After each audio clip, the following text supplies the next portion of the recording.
how do you explain when things don't go as we assume? Or better, how do you explain when others are able to achieve things that seem to defy all of the assumptions? For example, why is Apple so innovative? Year after year after year after year, they're more innovative than all their competition. And yet, they're just a computer company. They're just like everyone else. They have the same access to the same talent, the same agencies, the same consultants, the same media. Then why is it that they seem to have something different? Why is it that Martin Luther King led the civil rights movement? He wasn't the only man who suffered in a pre-civil rights America, and he certainly wasn't the only great orator of the day. Why him? And why is it that the Wright brothers were able to figure out controlled powered manned flight when there were certainly other teams who were better qualified, better funded, and they didn't achieve powered manned flight, and the Wright brothers beat them to it? There's something else at play here. About 3.5 years ago, I made a discovery, and this discovery profoundly changed my view on how I thought the world worked, and it even profoundly changed the way in which I operate in it. As it turns out, there's a pattern. As it turns out, all the great and inspiring leaders and organizations in the world, whether it's Apple or Martin Luther King or the Wright brothers, they all think, act, and communicate the exact same way, and it's the complete opposite to everyone else. All I did was codify it. And it's probably the world's simplest idea. I call it the golden circle.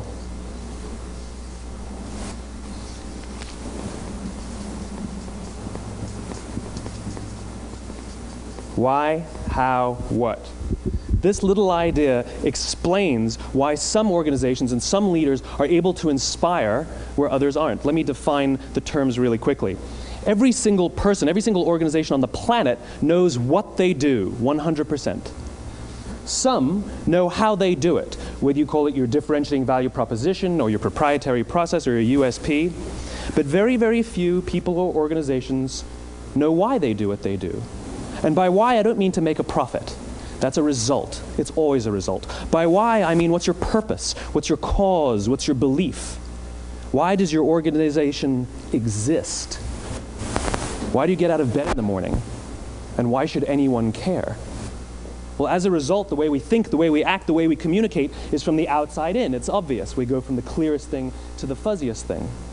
But the inspired leaders and the inspired organizations, regardless of their size, regardless of their industry, all think, act, and communicate from the inside out. Let me give you an example. I use Apple because they're easy to understand and everybody gets it. If Apple were like everyone else, a marketing message from them might sound like this. We make great computers. They're beautifully designed, simple to use, and user-friendly. Want to buy one? Meh. And that's how most of us communicate. That's how most marketing is done, that's how most sales is done, and that's how most of us communicate interpersonally. We say what we do, we say how we're different or how we're better, and we expect some sort of behavior, a purchase, a vote, something like that. Here's our new law firm. We have the best lawyers with the biggest clients. We have, we always perform for our clients, do business with us. Here's our new car. It gets great gas mileage. It has, leather seats. Buy our car. But it's uninspiring. Here's how Apple actually communicates. Everything we do, we believe in challenging the status quo. We believe in thinking differently. The way we challenge the status quo is by making our products beautifully designed, simple to use, and user-friendly. We just happen to make great computers. Want to buy one? Totally different, right? You ready to buy a computer from me? All I did was reverse the order of the information. What it proves to us is that people don't buy what you do, people buy why you do it. People don't buy what you do, they buy why you do it. This explains why every single person in this room is perfectly comfortable buying a computer from Apple.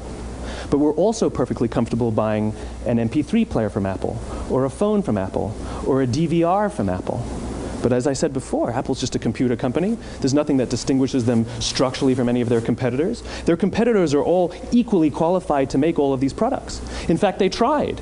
A few years ago, Gateway came out with flat-screen TVs. They're eminently qualified to make flat-screen TVs. They've been making flat-screen monitors for years. Nobody bought one.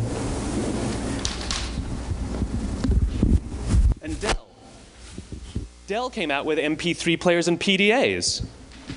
And they make great quality products, and they can make perfectly well-designed products, and nobody bought one. In fact, talking about it now, we can't even imagine buying an MP3 player from Dell. Why would you buy an MP3 player from a computer company? But we do it every day. People don't buy what you do, they buy why you do it. The goal is not to do business with everybody who needs what you have. The goal is to do business with people who believe what you believe. Here's the best part. None of what I'm telling you is my opinion. It's all grounded in the tenets of biology, not psychology, biology.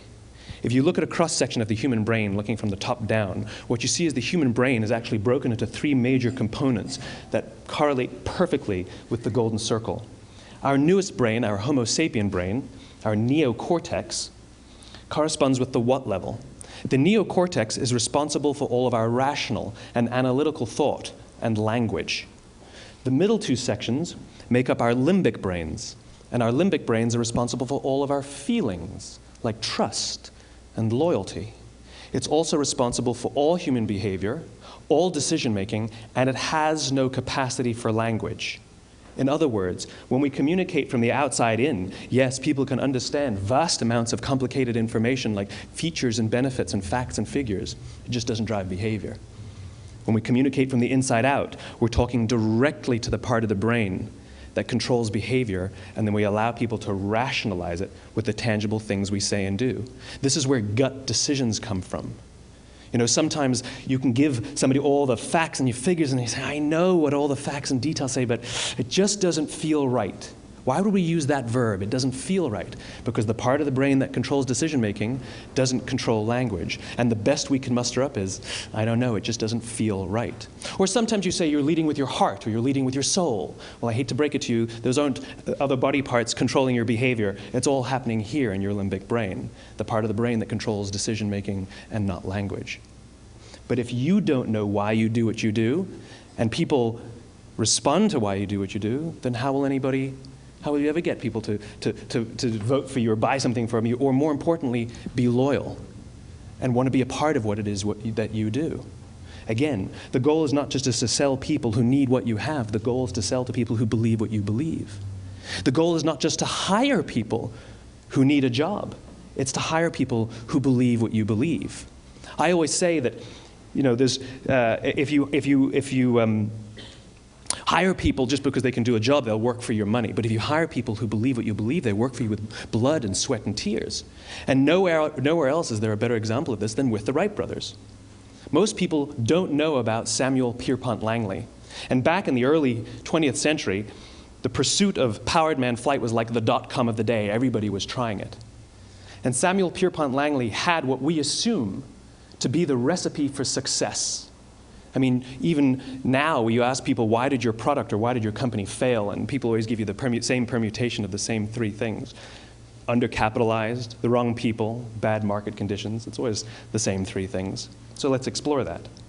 Samuel Pierpont Langley was given $50,000 by the War Department to figure out this flying machine. Money was no problem. He held a seat at Harvard and worked at the Smithsonian and was extremely well connected. He knew all the big minds of the day.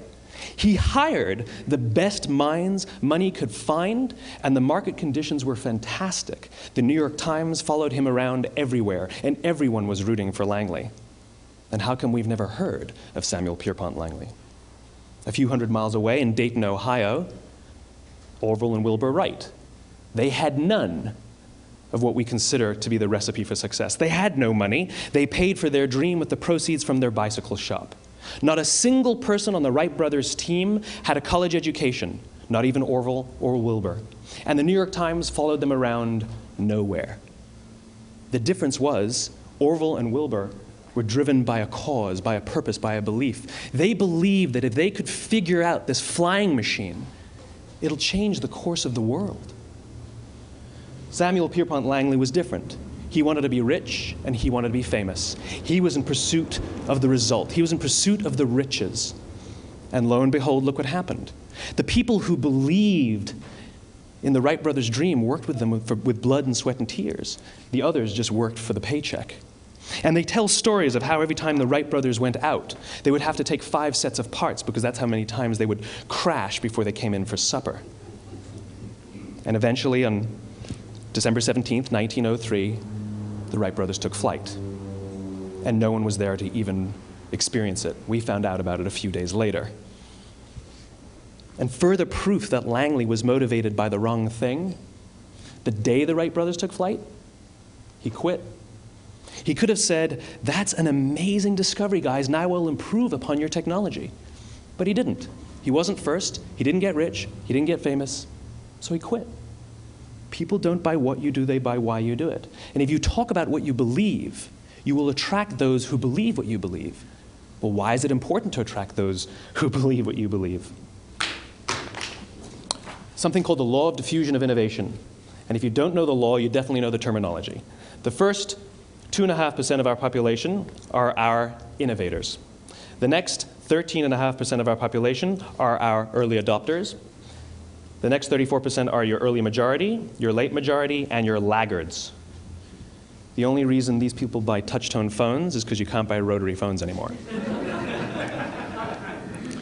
We all sit at various places at various times on the scale, but what the law of diffusion of innovation tells us is that if you want mass market success or mass market acceptance of an idea, you cannot have it until you achieve this tipping point between 15 and 18% market penetration, and then the system tips.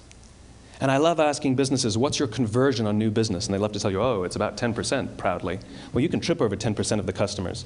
We all have about 10% who just get it. That's how we describe them, right? That's like that gut feeling, oh, they just get it. The problem is, how do you find the ones that just get it before you're doing business with them versus the ones who don't get it?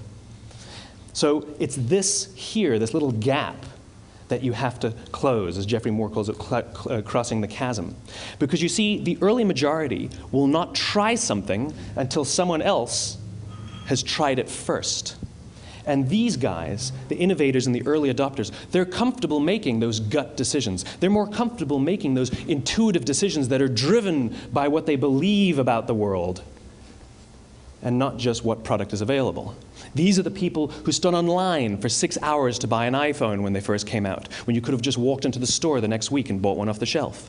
These are the people who spent $40,000 on flat-screen TVs when they first came out, even though the technology was substandard. And by the way, they didn't do it because the technology was so great. They did it for themselves. It's because they wanted to be first.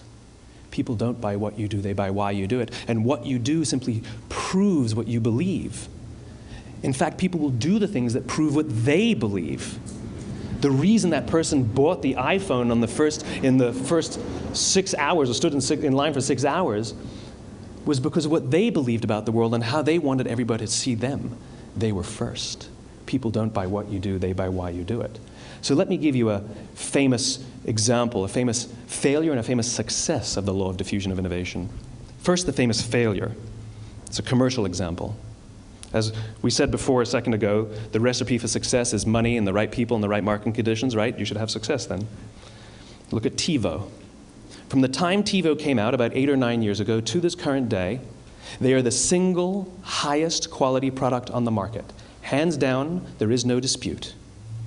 They were extremely well funded. Market conditions were fantastic. I mean, we use TiVo as a verb. I TiVo stuff on my piece of junk Time Warner DVR all the time. But TiVo is a commercial failure. They've never made money.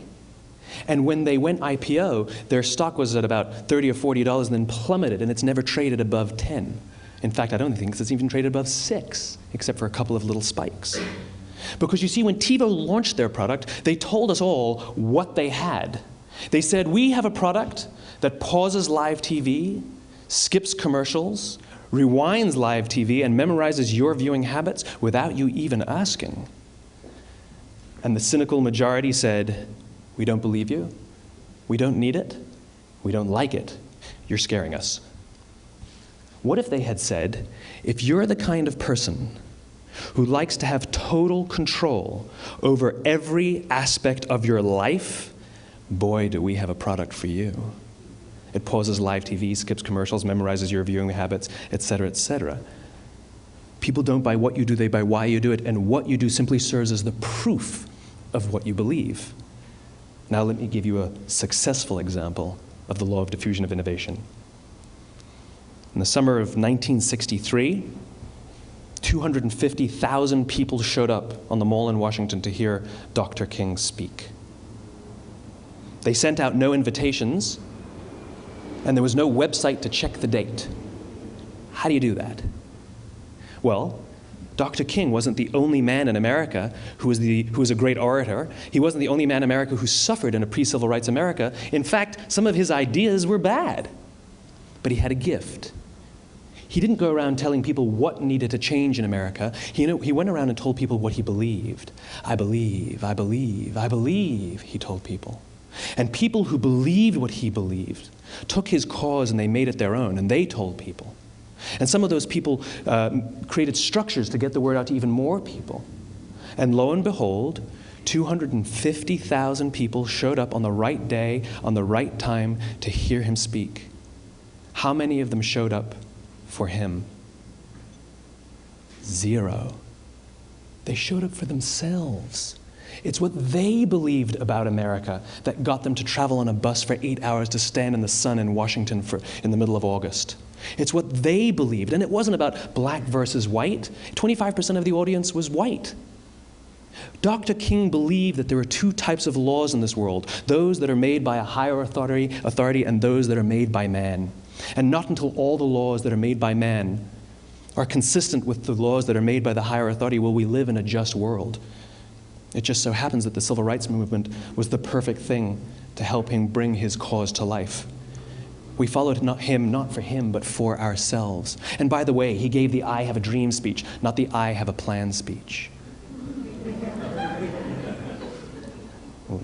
Listen to politicians now with their comprehensive 12-point plans. They're not inspiring anybody. Because there are leaders and there are those who lead. Leaders hold a position of power or authority, but those who lead inspire us. Whether they're individuals or organizations, we follow those who lead not because we have to, but because we want to. We follow those who lead not for them, but for ourselves.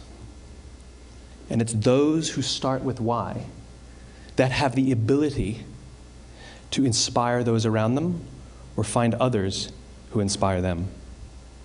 Thank you very much.